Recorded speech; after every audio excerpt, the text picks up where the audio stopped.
The traditional traffic at Lombard and Roosevelt nearly turned fatal. A man finished helping his mom at Oak Park's Associated Tire and Battery. Locked the work keys up in the door. Shortly after, his memory faded into nothingness. It was extremely scary. Matt Creedon awoke at Loyola University Medical Center 2 days later. Some lung problems. Looks like I broke my pelvis. I had to have emergency open heart surgery. I've ripped off a good bit of my head over here. How emotional is just even talking about this?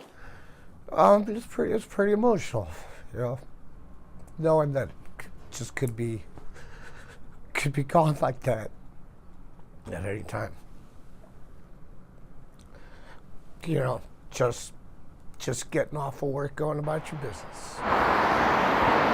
Creedon believes the impact from the hit and run here shattered his short-term memory. Friends and family helped to piece his fragmented recall together, allowing him to describe a black SUV hitting him around 5:30 Thursday afternoon. There's no reason I should be alive right now, talking to you. You were left for dead on that road. I was dead. And no one pulled over. No, I guess people were just driving by me. I was in a medically induced coma. The collision may have broken his body. Flatlined for a little while. But it failed to break his sense of humor. It's gonna take more to kill me. You look pretty good for a dead man. Thank you. You don't look too bad yourself. He says after months of physical therapy, he'll be back to normal. I have a breathing doctor, I have a heart doctor. But the care is extensive and the person responsible should be held accountable. Hopefully that, you know, they at least have insurance because I don't. Just to have the common human decency to pull over and make sure I'm alive. And that's really all I could ask. Who would do something like that? I don't know. I couldn't do it. Large hot chocolate? If this is how you start your day, if these kinds of beans are part of your normal routines,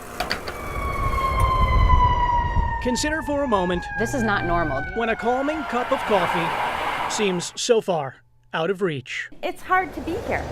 The best thing about coming to the PICU PICU stands for Pediatric Intensive Care Unit. is the day you leave the PICU. It's the floor of the hospital where the kids are the sickest. Hundreds and hundreds and hundreds of hours that we have spent in this place. Throw that cup of coffee in and it makes everything a little bit better. Just put it behind them. Before we tell you about the plans Carolyn Koppel has brewing, you'll need to know about her son, Aaron Cobb. He has braces on his feet. He doesn't communicate. It's a rare metabolic genetic disorder. Through the years, Aaron has undergone more than a dozen procedures, his health struggles sometimes surfacing at night with his mom and family members at times, struggling to stay awake, Cafe au lait? but too worried to go far enough to get a needed cup of caffeine. What if your child is in a critical stage and you don't want to leave the floor? Sometimes they're just too scared to go. And that's when an idea began to percolate. Well, why can't I write Keurig? Corporate donation and hospital permission eventually served up Aaron's Coffee Corner. This station was up and running in October with hopes of expanding. Try and get it on every great room here. I think it would be great if it was on every floor. The fundraising is to manage the machine, so we need somebody to kind of, yeah, hi baby. So far, the family has collected more than $24,000 to keep coffee pods and cups in supply and keep families in calamities decompressing with decaf or other varieties. Starting to be part of the tradition and the social ritual of the families. It's a great opportunity for us to give back, and it's a living legacy for Aaron. Doctors said Aaron would not live past age 3. Now at 13, his family wants to make sure his name is grounds for comfort and caring for years to come. He's not long for this world, but he makes the most of it, and our family makes the most of it. It's a tangible joy that you can give somebody. Jeremy Ross, CBS 2 News. We do flowers for all different events. The work inside, Designs by Jody, includes a potpourri of passion and petals. Flowers are very positive. Jody Elting says the shop specializes in weddings, Oh, that's pretty. but Monday she was more prepared for a funeral. Oh, I'm sure I could have died. 10 more minutes, my car was filled. The whole inside of the car was filled with water. Around 9 in the morning, Elting was surrounded by water. Her SUV stalled out. So like a dummy, I should have pulled over, but I kept going.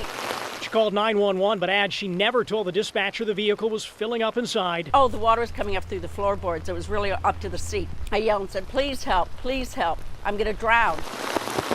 And no one took one step. I'm 77 years old. Not one person came in that water. Shortly after she had back surgery, Elting's exit is captured on video. Her car eventually covered over. Police say when they arrived, Elting was already leaving the driver's seat. Firefighters say they were helping others on the opposite side of the scene, sent an ambulance, but she was in the process of getting out by then. Terrifying. Absolutely terrifying. Fortunately, she is back at work. But getting away from Monday's danger Yeah, I'm really badly shaky. has physically left its mark.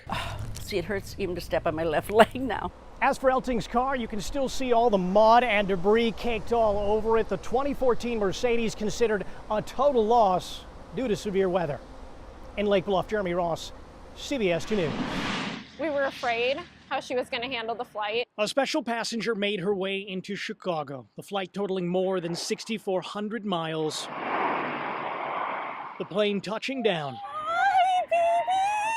Followed by a touching moment with rescue workers like Karen Biggie finally picking up a canine who's picked herself up from unimaginable circumstances. And her condition is one of the worst I've seen. Lived the streets as a street dog. She survived this long. She is just so resourceful. It is hard at first to watch the canine. Abuse and neglect over her first year of life has permanently mangled her limbs.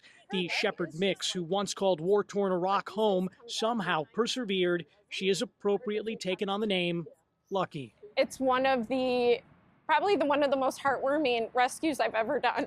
This video, shot back in January by a rescue worker in the region, made its way to Biggie's Operation Bring Animals Home. It's going to be a big project. Volunteer Helen Summerfield Brown helped organize the trip with thousands in donations and help from United and Turkish Airlines, making Lucky's 16-hour flight possible. She's going to have a lot of medical care. It's very emotional. She's going to be a lot, but she's worth every cent. A canine called and described as Lucky, her journey to a loving home, making a stop in Chicago.